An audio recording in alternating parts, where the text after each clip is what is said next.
Cétacé signifie monstre marin en grec. Il en existe 80 espèces. Savais-tu que les cétacés ne sont pas des poissons ? Eh oui, ce sont des mammifères comme les chiens, les girafes ou les hommes, et plus précisément des mammifères marins comme les phoques. Les mammifères ont plusieurs points communs. Ils possèdent des poils, ils mettent bas et allaitent leurs petits, leur sang est chaud et ils respirent avec des poumons. L'ancêtre des cétacés était un mammifère terrestre appelé Pachycétus. Il a fallu des millions d'années pour qu'ils évoluent en mammifères marins.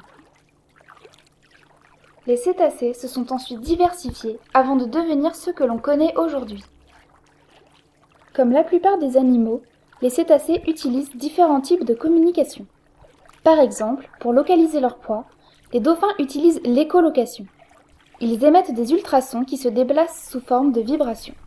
Elles rebondissent sur les proies et reviennent aux dauphins qui visualisent ainsi leur position.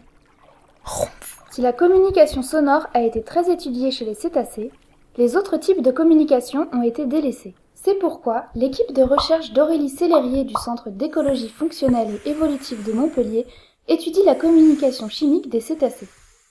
Pour cela, l'équipe met en place des expériences permettant de savoir si les cétacés peuvent détecter des substances chimiques. Les scientifiques proposent aux cétacés des blocs de glace diffusant dans l'eau des odeurs de nourriture supposées attirantes ou repoussantes. Ainsi, s'ils possèdent un sens de l'odorat ou du goût, ils réagiront face aux substances. L'équipe d'Aurélie cherche également à savoir si les cétacés émettent des substances chimiques. Pour cela, elle récupère des particules contenues dans leur souffle lorsqu'ils éternuent par leur élan. Ils les analysent ensuite au laboratoire et tentent de découvrir si celles-ci jouent un rôle dans la communication des cétacés. Ces recherches sont actuellement en cours. Mais pourquoi les chercheurs veulent-ils étudier la communication chimique des cétacés ? Pourquoi se sont-ils amusés à faire éternuer des dauphins et des baleines et à leur proposer des glaces aromatisées à la sardine ? Rassurez-vous, ils ne sont pas fous.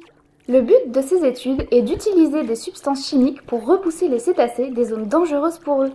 Par exemple, dans les zones où les bateaux pêchent, des odeurs repoussantes pour les cétacés pourraient être diffusées dans l'eau, afin d'éviter qu'ils ne se prennent dans les filets de pêche. Cette méthode pourrait aussi permettre d'éviter la collision entre les cétacés et les bateaux dans les zones de haut trafic maritime. Toi aussi, tu peux participer à la protection des cétacés. Par exemple, évite d'aller au spectacle de cétacés dans des parcs aquatiques. Les dauphins et les orques sont enfermés dans de petits bassins et sont malheureux.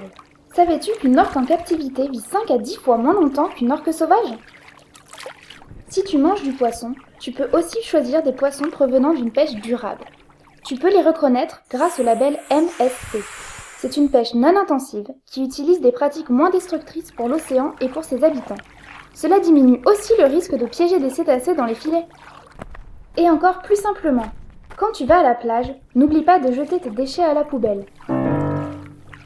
Tu peux aussi participer à des actions éco-responsables en ramassant tous les déchets. Cela profitera à tous les animaux marins.